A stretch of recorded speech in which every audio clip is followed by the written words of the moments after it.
And welcome to Mindset Monday number 2. You may have been curious whether I was going to get on here today or not because it's late afternoon, but it is a beautiful, beautiful autumn day here in Northern Virginia. I don't know if you can see. Oh, my face tracking is on. It's not going to let me.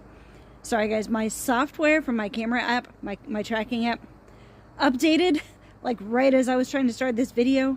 And so now I'm having to adapt and adjust to some new settings, which ironically is what I want to talk to you about today, not camera settings.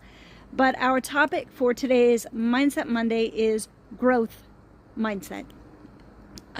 If you've been in the education community at all, you'll be familiar with this term. If you haven't, don't worry. It's really pretty easy for me to explain to you, and being out here amongst all the trees and such, which again, it's not going to let my face go off the camera, but there we go. We have some really good examples of growth here and what growth is. We know if we just hear the word growth, basically what that means. But what does a growth mindset mean? It's easier in some ways for me to explain to you what a growth mindset isn't. So the opposite of a growth mindset is a fixed mindset. And that's a mindset that basically says, I am the way I am. I'm not going to change. I can't change. This is just the way I am. You may have heard some people say that to you in the past as an explanation. Some would call it an excuse, right, for certain kinds of behavior. Well, that's just how I am. I tell it like it is. That's how I am. Another example from my teaching days would be, I'm just not good at math. That's something that a lot of people believe, and what they mean is math is hard for me, which can be true. I understand that. But the faulty logic in saying I'm just not good at math, for example, is that you have told yourself that can't change. There's a thing in neuroscience called neuroplasticity.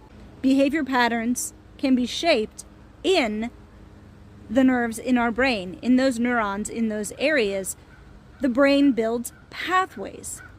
Things that you do over and over again, that pathway gets really used a lot. It becomes really easy to go down that pathway. You can't see it from here, but I have a pathway in the backyard from a dog we used to have, would come out our back door and run right over to the neighbor's fence to bark at his dogs every morning and every night. So there was a path worn into the ground because that's what the dog did every day. Now, when we first got the dog, there wasn't a path. The path got worn in over time. That's what neuroplasticity is. Not the worn in path, but the fact that you can make new ones. And that's what growth mindset is about. It's about having a mindset, having a belief that you can grow and develop and change your brain and change your behaviors as a result of that. I had a number of students who, employing that growth mindset and saying, well, I don't understand this now, but I bet I can learn it. And I'm not great at math now, but if I practice and I build those pathways in my brain, I can get better at math and it can be not as hard. And the same thing applies to our health journeys.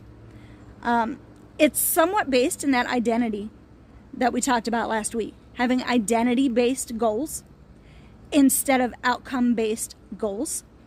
But what really can help us with having a growth mindset is to get the whole way out of that all or nothing thinking.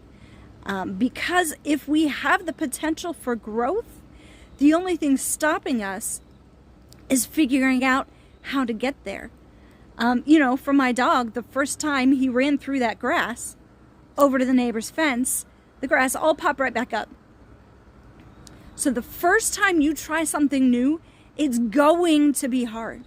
It's not going to feel like progress the first or the second or sometimes the 10th or even the 30th time that you navigate through a process or a workout or a new thought pattern. It takes time for those pathways to get developed in your brain, but they will get there. What gets them there is that consistency that comes from the habits, the motivation, and the mindset, having the right identity. But having a growth mindset is really what allows all of that to happen. And the people that say, I'm just that way, but we can recognize that as that's a fixed mindset. And you for yourself, when you're dealing with a person like that, then you can understand that because they believe that about themselves, that they can't change, it's much, much harder for them to change because they see it as impossible or as monumentally difficult. But somebody with a growth mindset, now that doesn't mean habits just slam themselves into place, right? Because we have to wear down that new path. And the old path that we're trying to get away from is right there.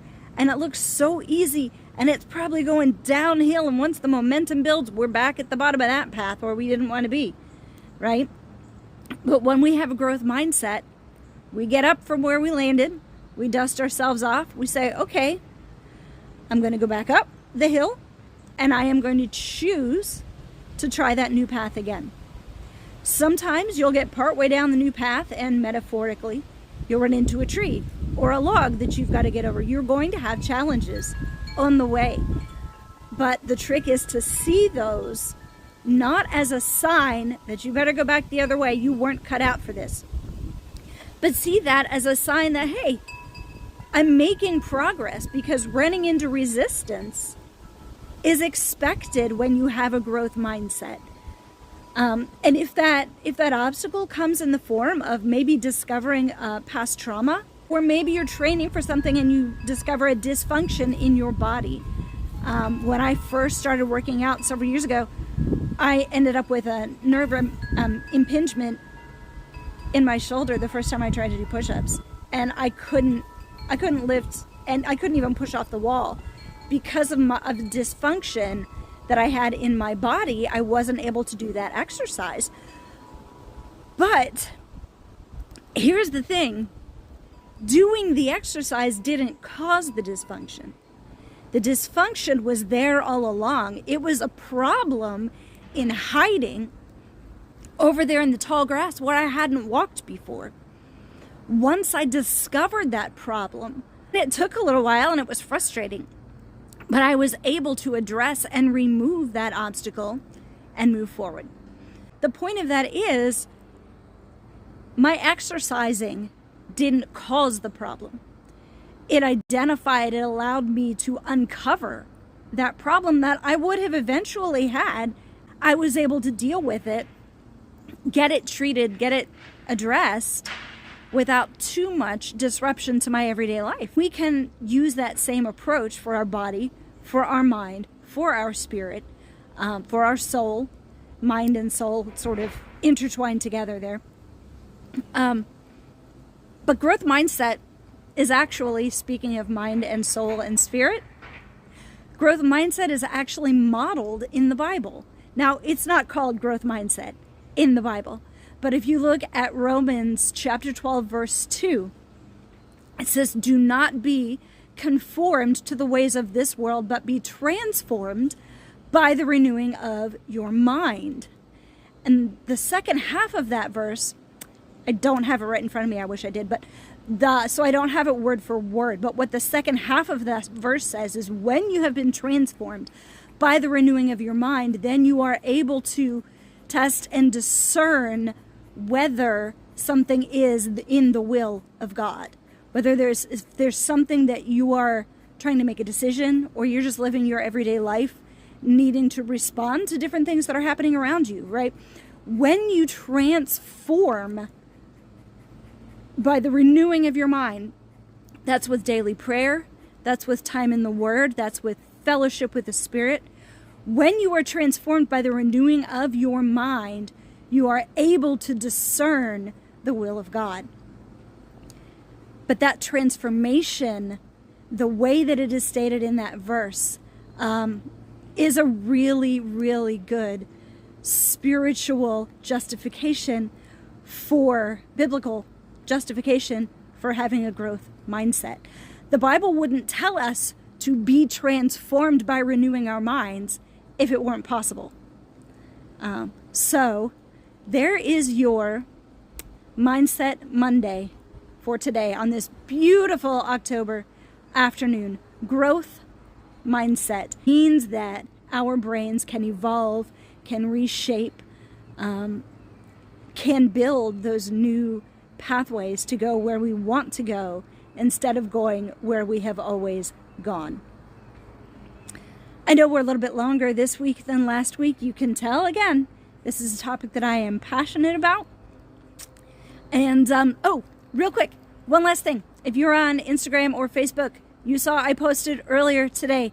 If you are local to Stafford, I have a workshop scheduled for November 8th from 11 to 1 at Be Happy Nutrition, right up on Route 1 across from the Stafford County Courthouse. We are going to be doing a meetup, a workshop, an hour and a half to 2 hour workshop on Project Stress Relief, which is a Revelation Wellness workshop. And there's a program that's available for that as well. So if you're local and you want to come check that out, it's $50 for the event. There's going to be a lot of great fellowship, and I hope to see you in person. Take care. I'll see you soon. Be blessed.